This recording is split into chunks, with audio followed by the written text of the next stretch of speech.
Snap curios में आपका स्वागत है। आज हम मार्कोस रोड्रिग्स पंतोजा की अविश्वसनीय कहानी में गोता लगाते हैं, जो एक प्रसिद्ध जंगली बच्चा था जिसका जन्म 7 जून 1946 को अनोरा, स्पेन में हुआ था। मार्कोस का बचपन कुछ भी सामान्य नहीं था। जब उसका परिवार मैड्रिड चला गया तो उसकी मां की दुर्भाग्यवश मृत्यु हो गई जब वह अपने 8वें बच्चे को जन्म दे रही थीं। मार्कोस केवल 3 साल के थे जब उन्होंने अपनी मां और नवजात भाई बहन को खो दिया।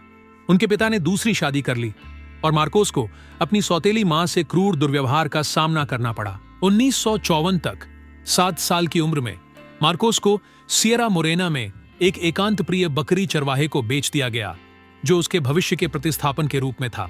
हालांकि जब बकरी चरवाहे का निधन हो गया तो मार्कोस को बीहड़ पहाड़ों में अकेला छोड़ दिया गया, जहां उसने भेड़ियों के साथ एक असाधारण संबंध स्थापित किया। 12 वर्षों तक उसने जंगली में मानवीय संपर्क से अलग थलग रहते हुए जीवित रहा। 19 वर्ष की आयु में सिविल गार्ड ने उसे खोजा।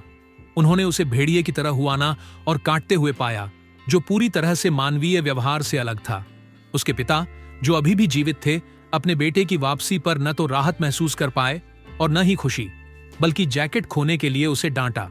मार्कोस के लिए सभ्यता में वापसी एक कठिन चुनौती थी।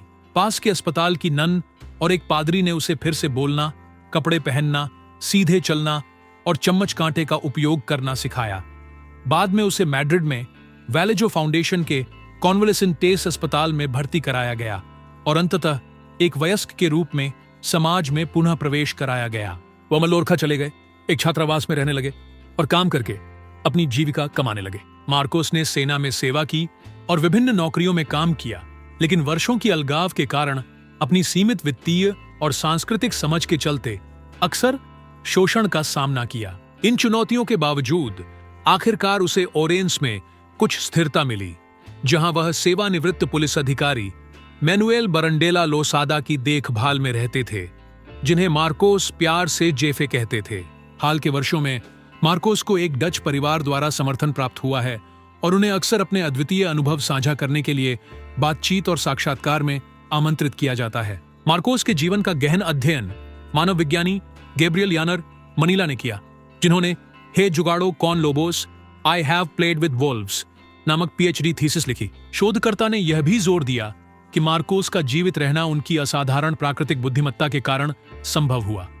अपने अकेलेपन के दौरान बच्चे ने उन जानवरों की आवाजें सीखी जिनके साथ वह रहता था और उनके साथ संवाद करने के लिए उनका उपयोग किया, जबकि धीरे धीरे उसने मानव भाषा का त्याग कर दिया। उनकी कहानी ने फिल्म एंट्रे लोबोस अमंग वोल्व्स को भी प्रेरित किया, जिसमें उन्होंने संक्षिप्त रूप से उपस्थिति दर्ज की। हालांकि पुनः एकीकरण के दौरान उसे कठिनाइयों का सामना करना पड़ा।